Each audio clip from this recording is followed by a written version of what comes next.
राधे राधे दोस्तों। कैसे हैं आप सब। आज की कहानी है पिता के होते हुए भी मैं एक विधवा की बेटी हूँ। सुबह सुबह दरवाजे पर दस्तक हुई। तब मिसेज कपूर ने दरवाजा खोला। गंदे मैले कपड़े पहने हुई एक स्त्री जिसके चेहरे से वह काफी शालीन दिखाई पड़ रही थी। उसके साथ ही एक छोटी सी नन्ही गुड़िया उसकी गोद में थी। मालूम होता था मानो 1 या 2 दिन की ही बच्ची है। कांपती आवाज में उसने कहा, नमस्ते मैडम। उसे जवाब देते हुए ही मिसेज कपूर ने पूछा, कौन हो तुम और मुझसे क्या चाहती हो। कुछ पैसे चाहिए क्या। मैं तुम्हें दे देती हूँ, लेकिन जवान हो, शरीर से भी स्वस्थ लगती हो, फिर क्यों कहीं काम नहीं कर लेती। इस तरह से भीख मांगना बिल्कुल भी ठीक नहीं है। और यह बच्ची किसकी है। कहीं किसी की बच्ची चुरा कर तो नहीं ले आई हो। एक ही सांस में मिसेज कपूर ने कई सारे सवाल कर डाले। जी नहीं, मेरा नाम राधा है। मैं पास ही के गांव की रहने वाली हूँ और यह किसी और की नहीं, मेरी ही अपनी बेटी है। अभी 2 दिन पहले ही मैंने इसे जन्म दिया है, किंतु मेरे पति और परिवार वालों ने बेटी को जन्म देने की वजह से नाराजगी दिखाई है और मेरी फूल जैसी कोमल सी बच्ची को जान से मारने की योजना बनाने लगे थे। मेरी लाख मिन्नतें करने के बावजूद भी जब उनका रुख नहीं बदला, तो मैं रात को चुपके से घर से निकल गई। बड़ी ही मुश्किल से मैं अपनी बच्ची की जान बचा पाई हूँ। मुझे पैसे नहीं चाहिए। आपका इतना बड़ा बंगला और गाड़ियाँ देखकर ही मैं यहाँ बड़ी उम्मीद लेकर आई हूँ कि इतने बड़े घर में कुछ ना कुछ काम तो मुझे अवश्य ही मिल जाएगा। मैडम, मुझे दया नहीं चाहिए, किसी भी तरह की कोई भीख भी नहीं चाहिए। मुझे अब अकेले ही अपनी बेटी को बड़ा करना है, उसे पढ़ाना है और उसे अपने पैरों पर खड़ा करना है। उसकी बातों को सुनकर और प्रभावशाली ढंग देखकर मिसेज कपूर ने उसे अपने घर में काम पर रख लिया। यूं तो मिसेज कपूर के घर में कई सारे नौकर चाकर थे, किंतु वह स्वभाव से भी बेहद दयालु थी।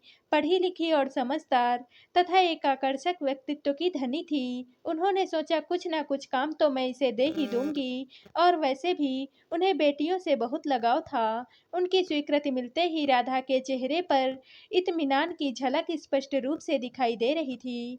मिसेज कपूर ने उसे घर के अंदर बुलाया, कुछ खाने पीने के लिए दिया और उसके बारे में सब कुछ जानना चाहा। तभी राधा ने उन्हें अपनी कहानी सुनाई कि मैं पास के ही गांव में रहने वाले सरपंच की बहू हूँ।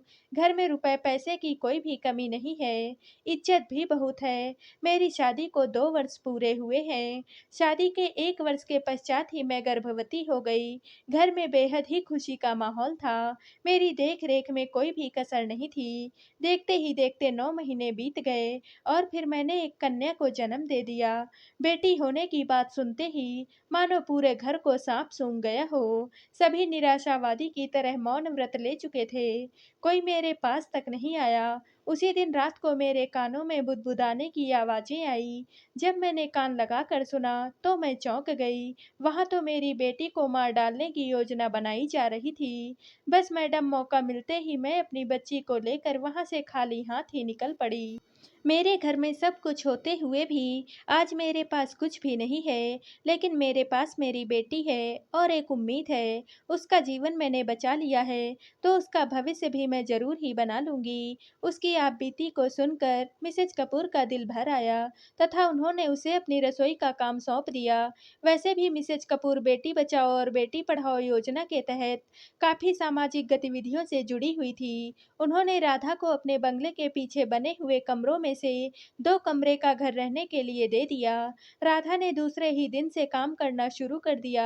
वह काफी स्वादिष्ट खाना बनाती थी और सारा काम सफाई से करती थी। मिसेज कपूर भी उससे काफी ज्यादा प्रभावित थी। रोज रात को वह देखती थी कि राधा के कमरे की लाइट काफी देर तक जलती रहती है। यह देखकर उन्हें यह जानने की जिज्ञासा होती थी कि राधा इतनी देर तक क्यों जागती रहती है। इसी कश्मकश में एक रात वह नीचे आई और चुपके से आहट लेकर सुनने और जानने की कोशिश करने लगी कि अंदर क्या चल रहा है, किंतु कोई भी आवाज़ सुनाई नहीं देने के कारण उन्होंने दरवाजे पर धीरे से दस्तक दे डाली। राधा ने दरवाजा खोला तो देखकर दंग रह गई। अरे मैडम जी आप, क्या कुछ काम था? बोलिए मैं अभी कर देती हूँ। नहीं नहीं, कुछ काम नहीं है। तुम क्या कर रही हो? तुमसे बात करने की इच्छा थी, इसीलिए मैं आ गई। मिसेज कपूर ने कहा। जी आइए, बैठिए, राधा ने बड़ी ही विनम्रता से कहा।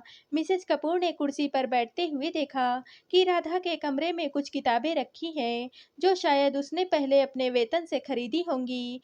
तभी वह राधा से पूछ बैठी कि यह किताबें, और मिसेज कपूर ने कुछ किताबें उठाकर पन्ने पलटना शुरू किया तो वह दंग रह गई, क्योंकि वह हिंदी और अंग्रेजी की कहानियों की किताबें थी। तभी उन्होंने राधा से पूछा, क्या तुम पढ़ी लिखी हो? राधा ने तब उन्हें बताया, जी हाँ, मैंने एमए किया है, किंतु इतनी जल्दी मैं नौकरी कैसे ढूंढती? तभी उसकी बात को काटते हुए मिसेज कपूर बोल उठी, अरे तुमने पहले क्यों नहीं बताया? मैं आज से ही किसी अच्छे स्कूल में तुम्हारे लिए बात करती हूँ। राधा अब खुशी से फूली नहीं समा रही थी। कुछ ही दिनों में एक अच्छे स्कूल में हायर सेकेंडरी की टीचर के पद पर काम करने लगी। धीरे धीरे ऐसे ही वक्त निकलता गया। उसकी बेटी अनुराधा भी बड़ी हो रही थी। वह भी अपनी माँ की ही तरह शालीन, सरल स्वभाव वाली काफी आकर्षक महिला थी।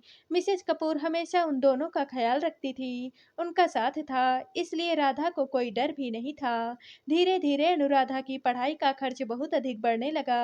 राधा उसकी पढ़ाई को लेकर चिंतित रहने लगी थी। उसको चिंतित देखकर मिसेज कपूर ने चिंता का कारण पूछा।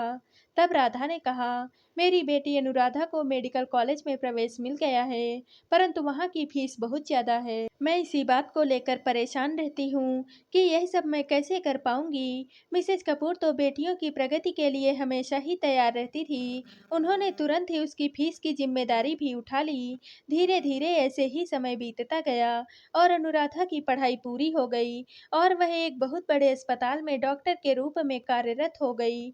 अनुराधा बहुत ही मेहनत और लगन से काम करने वाली लड़की थी और अपने मरीजों का बहुत ही ख्याल रखती और बड़े ही प्यार से उनके साथ रहती थी। अस्पताल में वह सभी की प्रिय थी। अचानक एक दिन उनके अस्पताल में एक अधेड़ उम्र का व्यक्ति भर्ती हुआ, जो कि काफी कमजोर लग रहा था। शायद किसी बड़ी बीमारी ने उसे अपनी चपेट में ले लिया था। खून भी शरीर में काफी कम हो गया था। उसे देखने तथा उसका इलाज करने की जवाबदारी डॉक्टर अनुराधा को सौंप दी गई थी। वह उस इंसान से मिली, उसकी तबीयत का हालचाल भी पूछा तथा उसका इलाज भी करना शुरू कर दिया। खून की अत्यधिक कमी की वजह से सबसे पहले उन्हें खून चढ़ाना था, लेकिन उनके खून से मिलता खून मिल ही नहीं पा रहा था। किंतु जैसे ही अनुराधा ने उनका ब्लड ग्रुप देखा, तब वह खुशी से झूम उठी, बोली, यह तो मेरा भी ब्लड ग्रुप है, मैं इन्हें अपना खून भी दे सकती हूँ। तुरंत ही उसने अपना रक्तदान कर दिया।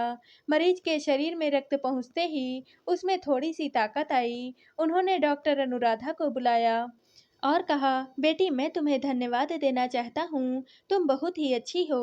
तुम्हारे माता पिता जरूर ही तुम पर नाज करते होंगे। बाबा आप आराम करिए। इतना कहकर अनुराधा वहां से चली गई, क्योंकि उसे डर था कि कहीं वह इंसान उससे उसके पिता के बारे में न पूछ ले, क्योंकि वह अपने पिता के बारे में सब कुछ जानती थी। अचानक उसी दिन राधा की तबीयत खराब हो गई और मिसेज कपूर उन्हें अस्पताल ले आई। राधा को उस मरीज के बाजू वाले पलंग पर ही लिटाया गया। वह बेहोशी की हालत में ही थी। अनुराधा लगभग दौड़ते हुए माँ माँ की आवाज लगाते हुए आई। तभी बाबा ने भी करवट बदली और अनुराधा को चिंतित देखकर पलंग से उठ बैठे। पूछा, क्या हो गया अनुराधा बेटी? अनुराधा ने अपनी माँ की तरफ इशारा करते हुए कहा, देखो ना बाबा, मेरी माँ की भी तबीयत बहुत खराब हो गई है, उनके लिए आप भी भगवान से प्रार्थना करिए। बाबा ने जैसे ही उसकी माँ की तरफ देखा तो उनके पैरों तले से जमीन खिसक गई। अरे यह तो राधा है। तो क्या अनुराधा मेरी बेटी है? उनकी आंखों से आंसुओं की धारा बह रही थी। मन बहुत बेचैन था, घबराहट भी हो रही थी। वह भी राधा के होश में आने का इंतजार कर रहे थे। कहीं राधा ने दूसरी शादी तो नहीं कर ली? नहीं नहीं, वह ऐसा तो कभी नहीं कर सकती। तभी राधा को होश आने लगा। उससे पहले कि राधा पूरी तरह से होश में आए, वह उसका सामना करने के ख्याल तक से डर गए। तभी उन्होंने अनुराधा से कहा, बेटा तुम्हारे पिताजी को बुला लो। लो, किंतु उन्हें बिल्कुल उम्मीद नहीं थी वैसा जवाब अनुराधा ने दिया। बाबा, मेरी माँ और पिता दोनों की जवाबदारी मेरी माँ ने अकेले ही उठाई है। जिस दिन से मेरा जन्म हुआ था उसी दिन मेरे पिता मेरी माँ के लिए मर चुके थे। मेरी माँ के पास दो ही विकल्प थे, उन्हें मुझ में और मेरे पिता में से किसी एक को ही चुनना था, और वह एक मैं थी, क्योंकि मेरे पिता को अगर चुनती तो मैं मार दी जाती। और मेरी माँ मुझे जिंदा रखना चाहती थी, इसलिए मेरी माँ ने पिता के जिंदा रहते हुए भी अपनी मांग का सिंदूर मिटा दिया था। और मैं एक विधवा की बेटी हूँ, पिता के होते हुए भी। यही सिखाकर मुझे मेरी माँ ने बड़ा किया है। उनकी बातें चल ही रही थी कि राधा ने पूछा, अनुराधा बेटा कौन है? तभी बाबा ने अपना मुंह छिपा लिया और बिना बताए ही चुपके से अस्पताल से चले गए। वह तन से तो ठीक हो गए थे, किंतु मन से बीमार होकर गए। और अनुराधा सोच में पड़ गई कि आखिरकार बाबा बिना बताए क्यों चले गए।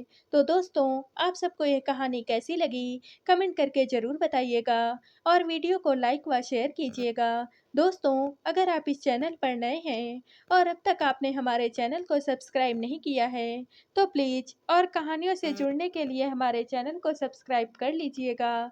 कल मिलते हैं एक और नई कहानी के साथ। आप सभी का बहुत बहुत धन्यवाद।